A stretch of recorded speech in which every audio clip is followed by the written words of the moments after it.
He looked me straight in the eye and said, "I want you out of this house by Friday." Not our house. This house. 13 years, and that's how fast it happened. I had just come home from a 12-hour shift at the hospital, still in my scrubs, still smelling like antiseptic and recycled air.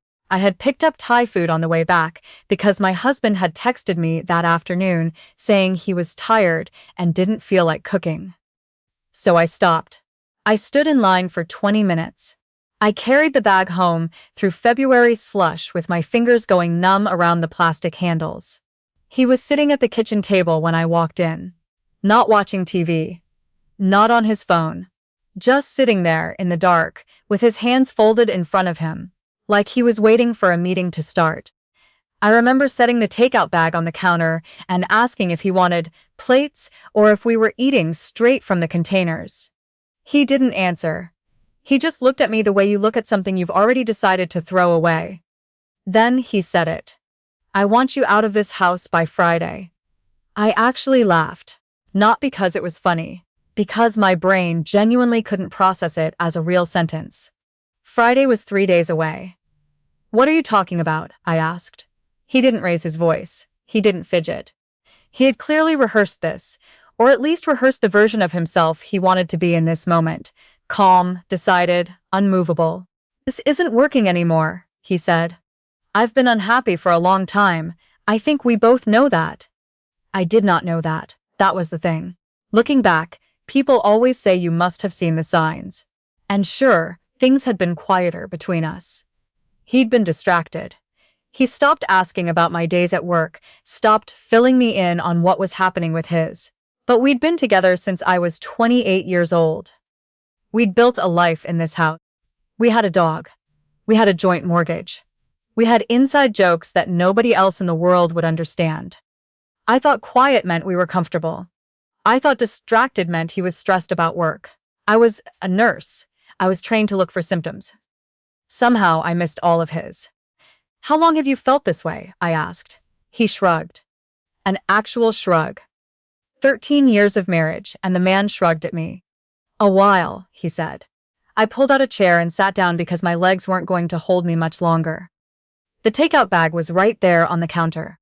I could smell the lemongrass from across the kitchen. "You can't just tell me to leave," I said. "This is my home, too." "My name is on the deed," he said. "My family helped with the down payment." That one landed hard. He wasn't wrong, technically. When we bought the house 7 years ago, his parents had contributed $40,000 toward the down payment. I'd been paying down my student debt. His name was listed as the primary owner. At the time, it hadn't felt like a trap. It felt like family helping family. Now it felt like a door that had been locked from the outside the whole time, and I'd just never tried the handle. We sat there for a long time. I kept waiting for something to shift in his face. Some flicker of the person I married. It never came. He had already left. He was just informing me of the fact. I slept in the guest room that night. I cried for about 2 hours, and then I went numb, which was almost worse. In the morning, I texted my sister, and she told me to come stay with her in Mississauga. I packed one bag. I told myself it was temporary. It wasn't until I was sitting in my car in the driveway that I realized I'd left my work bag inside. It had my hospital ID, my stethoscope, a notebook I'd been using for patient notes. I couldn't go to work without it. I went back inside. The front door was unlocked. I stepped into the front hallway and immediately stopped. Music was playing from the kitchen. Low, but there. And there were 2 mugs on the counter. Not 1, 2, and a woman's coat hanging on the hook by the back door where I always used to hang mine. I stood there for a second that felt like an entire minute. Then I heard her voice. She was on the phone in the living room, speaking quietly, but not quietly enough. She was talking about rescheduling something, sounding completely relaxed, completely at home. In my home. I walked into the living room doorway. She was sitting cross-legged on my couch. His old university sweater pulled over her shoulders. A coffee mug balanced on her knee. She was probably 30. Maybe a few years younger. She looked up when she heard me, and her whole face went still. A second later, my husband came in from the back hallway. He'd clearly just showered. He was in fresh clothes. He stopped when he saw me. "You weren't supposed to be here," he said. "I forgot my bag," I said. Nobody spoke. The woman slowly uncurled herself from the couch and set her mug down on the side table. She looked at my husband. He looked at the floor. "How long?" I asked him. He rubbed the back of his neck. That gesture. I had seen that gesture 1,000 times. He did it when he was nervous, when he didn't want to answer a question, when he was caught between two things and couldn't pick one. "A year," he said. I looked at the woman. She still wasn't making eye contact with me. "Did you know he was married?" I asked her directly. She glanced at him. That was answer enough. I turned around and walked to the kitchen. I picked up my work bag from the hook by the garage door. I checked that my hospital ID was inside. It was. On my way back through, I noticed something on the kitchen table I hadn't seen the night before. A folder.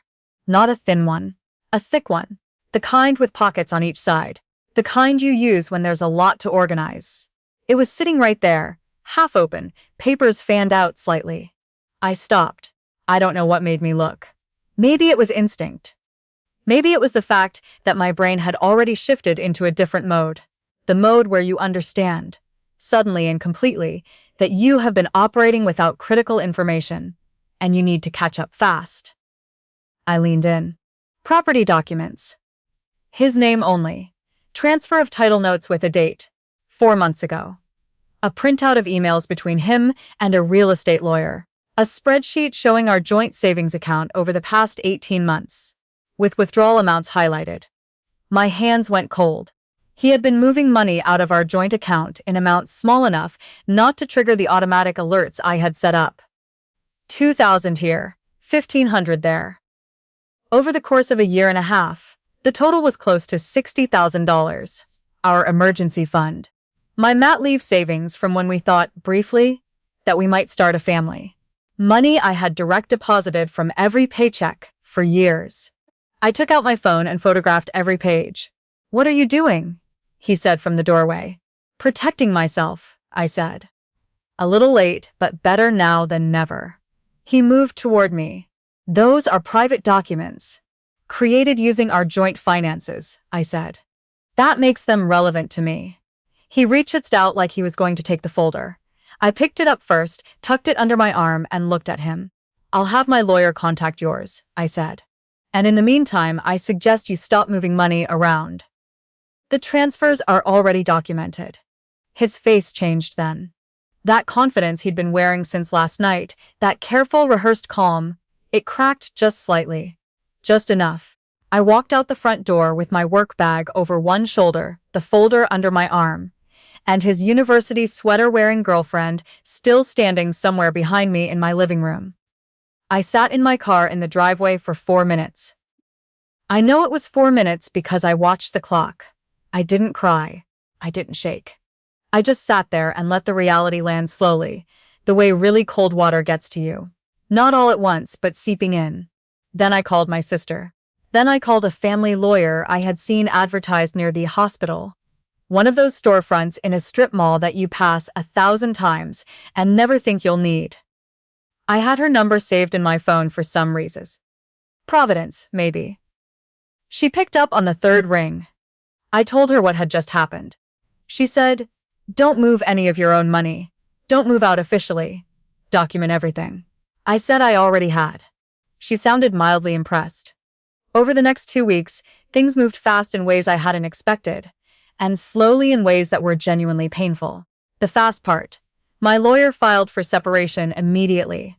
Because we had been married for over a year and had shared finances, regardless of whose name was on the deed. The house was considered a matrimonial home under Ontario family law. He could not simply demand I leave.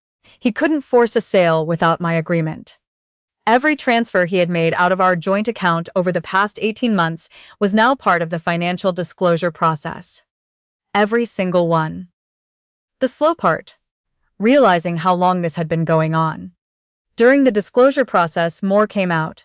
The relationship hadn't started a year ago.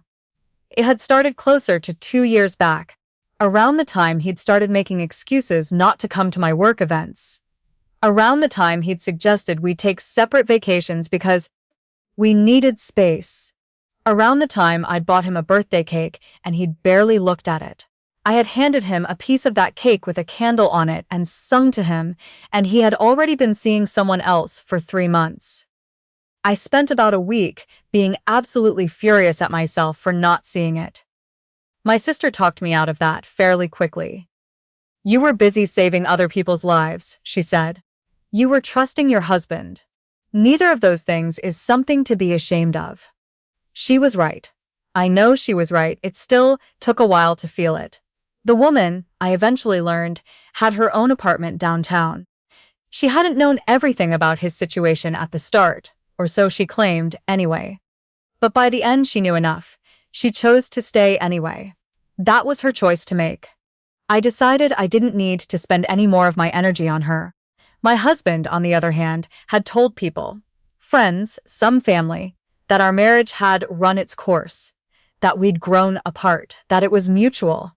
He had been managing his reputation carefully, the same way he had been managing the finances.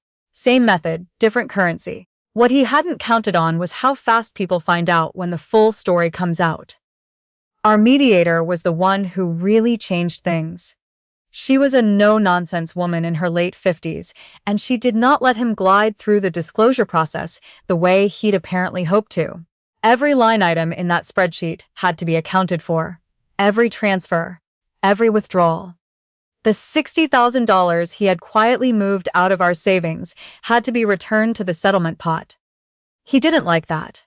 There were several sessions where I could see him recalibrating, doing the mental math, realizing the version of this divorce he'd planned wasn't the one he was going to get. Good. The house was eventually sold. We split the equity. He got somewhat less than he'd anticipated, because the court factored in not just his family's down payment, but my 13 years of mortgage contributions, property maintenance, and the documented financial misconduct. My lawyer had been very thorough. She said it with professional neutrality, but I think she enjoyed it a little. I found an apartment in the west end of Toronto, a 2-bedroom, top floor, west-facing, with a balcony that gets afternoon sun from March through October. The dog came with me. He had never been much of an animal person anyway. The first night in my new place, I ordered pizza, sat on my living room floor because I didn't have furniture yet, and watched the light change across the empty room while the dog slept next to me. I had expected to feel devastated. I did feel sad. But underneath it was something else. Something lighter than I'd felt in years. Like I had been carrying a weight so long that I'd stopped registering it as heavy, and now that it was gone, I could finally straighten up. Friends found out. Colleagues found out. The people who had only heard his version slowly heard the real one. Some of them apologized for things they'd said early on. Maybe it's just a rough patch, and he probably just needs space, and all the things well-meaning people say when they don't have enough information. I didn't hold it against them. What I noticed most in the months that followed was how much energy I had reclaimed. Energy I hadn't even known I was spending. On managing his moods, on reading the room, on making myself smaller so things stayed smooth. That energy came back. Slowly, and then all at once. I went back to a night class I had dropped 3 years ago. I started running again, badly at first, and then better. I spent a Sunday afternoon in a garden center choosing plants for my balcony and felt something I can only describe as uncomplicated happiness. The kind you get from doing a small, good thing just for yourself, with no one else's preference to factor in. My sister came to help me move in my furniture when it finally arrived. We put the couch in the wrong place twice before we got it right. We ate sandwiches on the floor, and she made me laugh so hard I spilled iced tea on my new rug. I thought about something the mediator had said during one of our sessions. She'd said, "Not to him, not to me, just to the room in general. People often mistake a departure for a loss. Sometimes it's just a clearing." I didn't know how to receive that at the time. I do now. Here is what I know for certain. He thought he had it arranged. He thought the name on the deed. And the money moved quietly into a new account.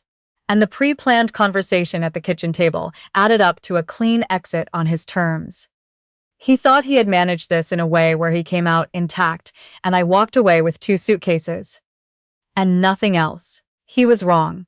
Because the woman sitting cross-legged on my couch in his old sweater, the folder on the kitchen table, the 2 mugs, all of that revealed something he couldn't undo. Not just the affair, the premeditation, the financial maneuvering, the careful construction of a story that left me out entirely. And once you see the full picture, you can't unsee it. Neither can a mediator. Neither can a family court. I didn't take him to the cleaners, as my grandmother would have said. I took what was fair. But fair, it turned out, was considerably more than he had planned to give me. That gap between what he intended and what actually happened, that's where justice lived. I think about the woman sometimes. Not often, and not with much feeling. I genuinely hope she asks more questions than I did. I hope she reads the fine print. I hope she notices when the phone goes face down. As for me, I'm 41 years old, and I live in a west-facing apartment with afternoon light and a badly behaved rescue dog, and a balcony full of plants I chose myself. I have good colleagues, and a sister who makes me laugh, and a lawyer I will gladly refer to anyone who needs one. He got what he wanted. He got out. He just didn't get to decide what I walked away with. That part was always mine.